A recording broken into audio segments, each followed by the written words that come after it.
Welcome back to Tino Mix. In this episode, we're going deep into Chinese Gong Fu tea culture. And I mean the real Gong Fu tea culture. Not the tourist version, not the Instagram version where everything looks perfect and nobody knows why anything is happening. We are going into the philosophy, the history, the tools, the brewing logic, and the sensory experience behind it. Because once you understand Gong Fu tea, you stop seeing tea as just a drink. You start seeing it as a craft, a rhythm, a conversation between the leaf, the water, the person brewing, and the people sharing the moment. For those who are new here, I am Andrew, fourth generation family member at the Heritage Tea Shop. 3 teapots here in Bangkok. And here is something most people do not realize. Gong Fu tea is not a ceremony. It is not about putting on a show. It is not about having the fanciest tray, the most expensive teapot, or moving your hands like you are starring in a slow motion movie. Gong Fu tea is about skill. It is about attention. It is about learning how to bring the best out of a tea, one small infusion at a time. And once you understand that, everything changes. So let's slow down, take a breath, and step into one of the most beautiful tea traditions in the world. What Gong Fu actually means. Let's begin with the phrase itself. Gong Fu does not mean fighting. I know. The first thing many people think of is martial arts, dramatic music, someone jumping through the air, and maybe a very serious face. But Gong Fu actually means skill, mastery, refined effort, practiced technique, and time spent with intention. So when we say Gong Fu Cha, we are talking about tea brewed with skill and attentiveness. Not tea brewed in a complicated way just to look impressive. The heart of Gong Fu tea is simple. It means preparing tea with respect, precision, and presence. It is careful, but not stiff. It is refined, but not arrogant. It is technical, but still deeply human. Think of it like cooking a beautiful meal. You can throw ingredients into a pot and hope for the best. Or you can understand heat, timing, texture, aroma, and balance. Gong Fu is that second approach. It is tea made with sincere care. And when it is done well, you can taste that care in the cup. Origins and evolution. Now let's talk about where Gong Fu tea came from. The style we recognize today developed mainly in 3 important regions. Fujian, especially the Wuyi Mountains. Guangdong, especially Chaozhou, Chaoshan, and later Taiwan, where the method was adopted and refined in its own beautiful way. In Fujian, Gong Fu brewing became closely connected with Yancha or rock oolong. These are teas with deep mineral notes, roasted aromas, and a powerful structure. To bring out their flavor, brewers used small teapots, short infusions, and careful control. In Guangdong, especially Chaozhou, Gong Fu tea became closely linked with Dancong oolongs. These teas are famous for strong fragrance, complex aromatics, and personality. And when I say personality, I mean these teas can be floral, fruity, honeyed, spicy, sharp, elegant, and dramatic all in one session. So the brewing had to be precise. High leaf ratio, hot water, careful timing. No playing around. Then in Taiwan, Gong Fu brewing evolved again with high mountain oolongs. These teas often have lighter aromatics, soft floral notes, creamy textures, and a balanced energy. So the Taiwanese approach often brought elegance, fragrance, and a slightly gentler rhythm into the tradition. But here is the key point. Originally, Gong Fu tea was practical. It was not created as a performance. It was a method, a precision tool, a craft tradition. It existed because certain teas are complex, and they need the right brewing style to fully express themselves. A big mug with leaves sitting in water for 5 minutes will give you something. But Gong Fu gives you the full story. So why does Gong Fu tea exist? At its core, it exists for 3 big reasons. First, to maximize aroma and flavor clarity. Second, to explore all the layers of a tea. And third, to cultivate presence and intention. Let's start with aroma and flavor clarity. Large leaf teas like oolong, pu'er, yancha, and many dark teas are built in layers. They are not one-note drinks. They have fragrance, body, texture, sweetness, minerality, aftertaste, and sometimes a feeling in the body that tea people call chachi. Western-style brewing can make a good cup of tea, but Gong Fu brewing lets you zoom in. It is like switching from a blurry photo to high definition. Suddenly, you are not just tasting tea. You are noticing roasted almond, orchid, whetstone, honey, dried fruit, cream, wood, spice, cooling sensation, or sweetness rising after the sip. That is when tea starts getting exciting. The second reason Gong Fu exists is to explore the full arc of the tea. A good tea does not give everything away in the first infusion. It changes. The first few infusions may show aroma, then the middle infusions may reveal body and texture. Later, sweetness begins to rise. Then minerality, aftertaste, and deeper energy may appear. It is almost like meeting someone interesting. The first conversation gives you an impression, but after spending more time together, you start discovering depth, humor, memory, and character. Tea works the same way. Gongfu brewing gives the tea room to reveal itself slowly.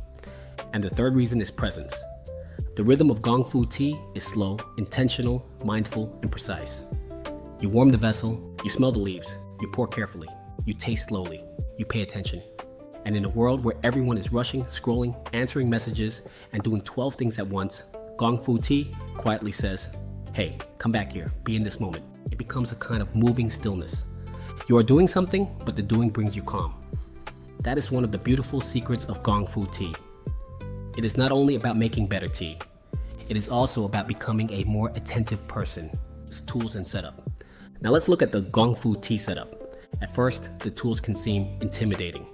You see a small teapot, tiny cups, a fairness pitcher, a tray, aroma cups, tools, maybe a kettle, maybe a scale, and suddenly you're thinking, am I brewing tea or launching a spaceship? But once you understand the purpose of each tool, it becomes much simpler.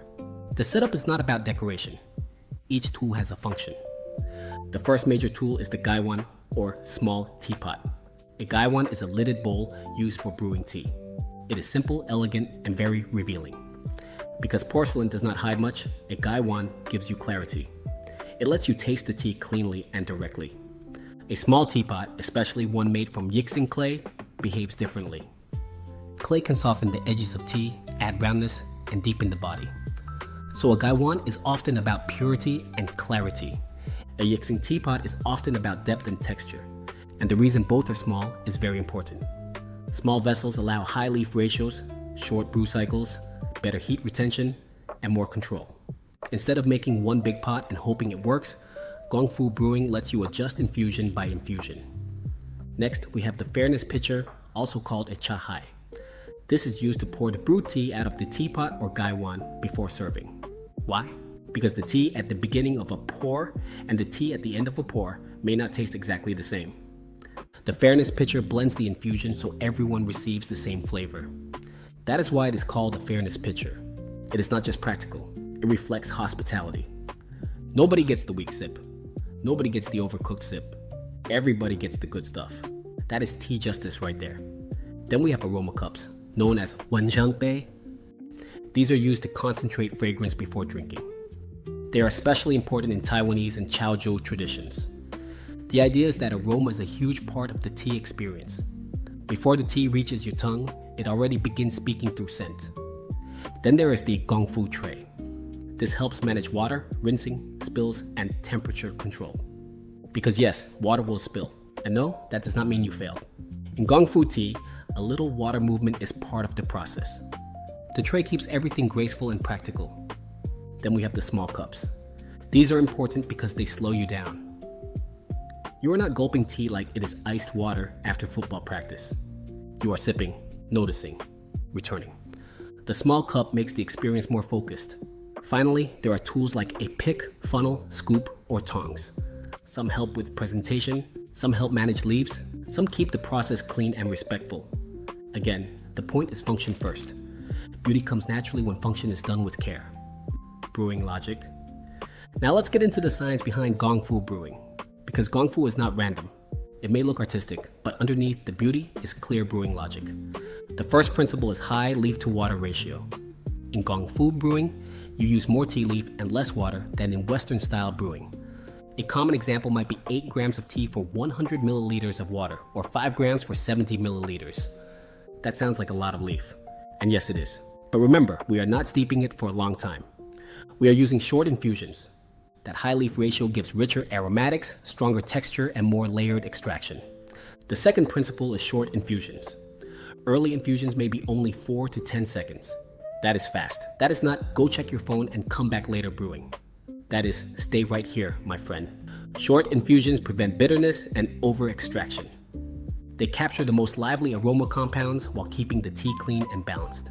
Then as the leaves open up and give less quickly, you gradually lengthen the infusion time. So the tea session becomes a conversation. At first, the tea speaks quickly. Later, you give it more time. The third principle is hot water. For many oolongs, pu'er, yancha, and dark teas, boiling water is often important. Hot water helps extract aroma oils, deeper layers, and minerality. If the water is too cool, the tea can taste thin or flat. Of course, not every tea wants boiling water, especially delicate green teas. But for classic Gong Fu teas, heat is often part of what unlocks the full experience. The fourth principle is the multi-infusion extraction curve. This is one of the biggest aha moments. A tea does not taste the same across every infusion. The early infusions often show aroma. The middle infusions bring body and texture. Later infusions may reveal sweetness. Then aftertaste, minerality, and deeper energy can appear. So Gong Fu tea is not just about making tea. It is about watching tea evolve. This is why experienced tea drinkers do not judge a serious tea from only one cup. That would be like judging a movie from the opening scene. You have to let the story develop. The fifth principle is heat management. Keeping the brewing vessel warm is crucial. A warm gaiwan creates stable extraction. A cold gaiwan can break the aromatics and make the tea feel less complete. That is why brewers often warm the vessel before adding leaves. It is not just a fancy step. It prepares the stage. The tea is about to perform. You do not bring the star out under bad lighting. Sensory experience. Now we arrive at the real heart of Gong Fu tea, the sensory experience. Gong Fu is not only a brewing method, it is a sensory discipline. You begin by smelling the dry leaves. This gives you the aromatic blueprint of the tea. Before water even touches the leaf, the tea is already giving clues. Then you warm the vessel and smell the leaves again. This is where things get interesting. Heat releases aromatic oils and suddenly the dry leaves become more expressive. A tea that smelled quiet before may now open up with flowers, fruit, roast, honey, wood, or minerals. Then you smell the lid. The lid of a gaiwan often carries some of the most delicate volatile aromas. That means the lighter scent compounds rise with the steam and gather there. It is like catching the tea's perfume before it disappears. Next, you look at the liquor. The color of the tea can tell you about oxidation, roast, age, clarity, and strength. A bright golden oolong feels different from a deep amber yancha or a dark reddish pu'er. Then you feel the texture. This is where beginners often level up. Because tea is not only about flavor. Tea has body. It can be silky, round, thick, sharp, airy, creamy, or gripping. Two teas can have similar flavors but completely different textures. That is where the real tasting begins. Then you taste the evolution from infusion to infusion. You notice how the tea changes. Maybe the first cup is floral, the second becomes fruitier, the third grows thicker, the fourth becomes sweeter, the fifth leaves a cooling sensation, the sixth brings minerality, and suddenly you realize this is not one drink, this is a journey. Finally, you observe the aftertaste. In Chinese tea, aftertaste is extremely important. One key concept is hui gan, which means returning sweetness. This is the sweetness that rises after you swallow. It may appear in the throat, the mouth, or even as a gentle feeling that keeps coming back. There may also be cooling sensation, mineral grip, or lingering fragrance. This is the meditation of Gong Fu tea. Sometimes, the most important part of tea is not the first taste. It is what remains. The cultural code. Now let's talk about the cultural code of Gong Fu tea. These are the unwritten rules, the behaviors, the gestures, and the attitude behind the practice. The first rule is to serve others first. This reflects hospitality and humility. The brewer is not just making tea for themselves, they are creating a shared moment. Next, conversation is usually light. Tea creates space for soft connection. It does not need to be loud or forced. You do not have to turn every tea session into a podcast episode. Sometimes a simple comment, a smile, or a quiet sip is enough. Respecting silence is also part of the culture. In Gong Fu tea, silence is not awkward. Silence gives people time to taste, reflect, and settle. Slow movements are also valued, not because you are trying to look mystical, but because calm movement reflects a calm mind.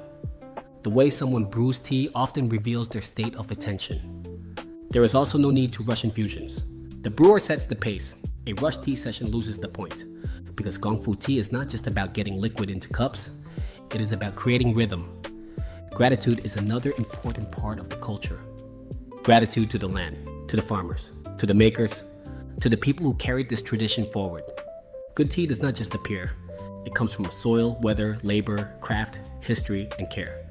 And finally, cups are often filled to about 70%. This is a sign of respect and comfort. It leaves room to hold the cup without burning the fingers, and it shows restraint. In Gongfu culture, full does not always mean generous. Sometimes leaving space is the generous act. Modern relevance. So why is Gongfu tea rising in popularity today? Why are we seeing it in specialty cafes, creative studios, wellness spaces, luxury hotels, cultural centers, and modern tea bars around the world? The answer is simple. Modern life is fast. It is loud. It is stressful. It is distracted. Most people are running from one thing to the next, carrying a phone, a schedule, 100 notifications, and a brain that has 14 tabs open. Gongfu tea offers the opposite. It is slow, intentional, sensory, grounding, artistic. It gives people a reason to pause, and that pause is powerful. Gongfu tea gives people calm energy, cultural depth, and a refined social ritual. It brings people together without demanding too much. You can talk, you can listen, you can sit quietly, you can taste, you can simply be present. So let's bring it all together. Gongfu tea culture is built on skill and intention. It has roots in Fujian, Guangdong, and Taiwan. It uses high leaf ratios, small vessels, short infusions, and careful heat management. It allows tea to unfold across many rounds, revealing aroma, texture, sweetness, minerality, aftertaste, and energy. It trains the senses. It encourages presence. It teaches hospitality, and it honors the craft behind the leaf. The purpose of Gongfu is not to make tea look complicated. The purpose is to make tea more complete, to reveal its quality, to explore its layers, to create emotional calm, to build connection, and to make craftsmanship visible. So remember this, Gongfu is not ceremony. It is mastery made visible. Thanks for joining me until the very end. I really appreciate you spending your time here, and I hope this lesson gave you something useful to take with you. The world of tea is bigger than most people realize, and we're just getting started. If you're curious to learn more, I'd like to invite you to explore my other videos here. See you on the next one.